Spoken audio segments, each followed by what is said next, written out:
राष्ट्रीय सुरक्षा सलाहकार अजीत डोभाल के सऊदी दौरे की काफ़ी चर्चा है। वहां उन्होंने अपने अमेरिकी समकक्ष जेक सुलिवन के साथ साथ यूएई और सऊदी अरब के टॉप लीडरशिप संग बैठक की है। दरअसल एक अहम प्रोजेक्ट के सिलसिले में डोभाल मध्य पूर्व क्षेत्र में है। यह महत्वाकांक्षी इंफ्रास्ट्रक्चर प्रोजेक्ट क्षेत्र में बेल्ट और रोड पहल के जरिए चीन के बढ़ते प्रभाव पर अंकुश लगाएगा।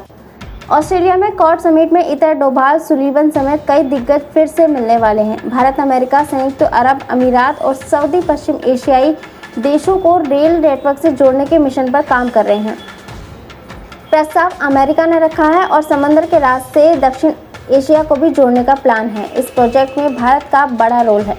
अमेरिका चाहता है कि भारत रेलवे में अपनी विशेषज्ञता का यहाँ इस्तेमाल करे। इससे भारत को डबल फायदा होने वाला है, साथ ही चीन का दबदबा भी घटेगा। रविवार को डोभाल ने अमेरिका और यूएई के राष्ट्रीय सुरक्षा सलाहकारों के साथ बातचीत की है। अमेरिका मीडिया के हवाले से कहा जा रहा है कि मध्य पूर्व में चीन के बढ़ते दखल को रोकने के लिए अमेरिका ने यह पहल की है। सामरिक उद्देश्यों के हिसाब से देखें तो भारत भी इस प्रोजेक्ट में दिलचस्पी दिखा रहा है। इंडियन एक्सप्रेस ने सूत्रों के हवाले से लिखा है कि चीन ने पश्चिम एशिया में राजनीतिक प्रभाव काफी बढ़ा दिया है। चीन के नेतृत्व में सऊदी और ईरान के बीच समझौता हुआ है, जिससे भारत अलर्ट हो गया है। पश्चिम एशिया क्षेत्र भारत की ऊर्जा सुरक्षा के लिहाज से अहम है। अगर अमेरिका के इस प्रोजेक्ट पर बात बनती है तो भारत को सीधे तौर पर फायदा हो सकता है। पश्चिम एशिया में रेल नेटवर्क फैलेगा और इस इलाके को समुद्र के रास्ते दक्षिण एशिया से जोड़ने का भी प्लान है। यह सफल रहा तो बहुत तेजी से कम खर्च में भारत तक तेल और गैस की आपूर्ति हो सकेगी। इस तरह रेल लिंक से जुड़ने से खाड़ी देशों में रहने वाले लाखों भारतीयों को भी फायदा होने वाला है। एक्सपर्ट मानते हैं कि भारत अपनी रेलवे विशेषज्ञता का इस्तेमाल कर पश्चिम एशिया में इस प्रोजेक्ट को पूरा करता है तो रेलवे बिल्डर के तौर पर भारत की दुनिया में साख बढ़ेगी। भारत अपनी सरकारी और निजी कंपनियों के लिए भी पश्चिम एशियाई देशों में नए मौके देख रहा है। बॉर्डर पर सिरदर्द बन चुके चीन के नापाक मंसूबों को नाकाम करने के लिए यह प्रोजेक्ट भारत के हित में है। भारत की सीधी पहुंच अरब और खाड़ी देशों तक होगी।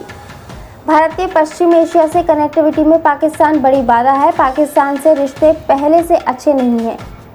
गिलगित बाल्टिस्तान पर पाकिस्तान के अवैध कब्जे के कारण भारत के लिए जमीन के रास्ते अफगानिस्तान होकर पश्चिम एशिया तक पहुंच पाना मुश्किल है। भारत कच्चे तेल का बड़ा बाजार है, इसलिए सऊदी और यूएई भी उससे जुड़ने में फायदा देख रहे हैं। अमेरिका दक्षिण एशियाई पश्चिम एशिया से खुद को कनेक्ट करना चाहता है। यह उसे आर्थिक और कूटनीतिक दोनों मोर्चे पर फायदा पहुंचाएगा। ऐसे में आने वाले वर्षों में सऊदी, संयुक्त अरब अमीरात और दूसरे खाड़ी देशों में भारत की बनाई ट्रेन दौड़ती दिख सकती है। यह रेल नेटवर्क बंदरगाहों से शिपिंग लेने के जरिए भारत से भी कनेक्टेड होगा। एक अमेरिकी वेबसाइट ने इस रेल नेटवर्क प्रोजेक्ट की जानकारी दी है। रेल प्रोजेक्ट का आइडिया सबसे पहले I2U2 नामक फोरम में चर्चा के दौरान आया था। इसमें अमेरिका, इस्राइल, यूएई और भारत शामिल है। इस्राइल ने पिछले साल I2U2 की बैठकों में इस क्षेत्र को रेलवे से जोड़ने की बात कही थी। बाइडेन प्रशासन इसमें सऊदी को भी शामिल करना चाहता है। अमेरिका खाड़ी देशों से होते हुए दक्षिण पश्चिम एशिया तक अपनी पहुंच बनाना चाहता है। अरब और खाड़ी देशों को रेल नेटवर्क से जोड़ना, साथ साथ समुद्री संपर्क और सड़क बनाने का भी प्लान शामिल है। शुरू में सऊदी और यूएई के बीच रेल संपर्क बनेगा। चीन ने 2013 में belt and road initiative project की घोषणा की थी। इसके जरिए वह पाकिस्तान, अफगानिस्तान होते हुए पश्चिम एशिया के देशों यूरोप तक पहुंच बनाने की तैयारी में है। इसमें दुनिया के 150 देशों को सड़क, ट्रेन और शिपिंग लेन से जोड़ने की योजना है, लेकिन इटली जैसे कई देश चीन की मंशा पर शक जताते हुए पीछे हट गए हैं।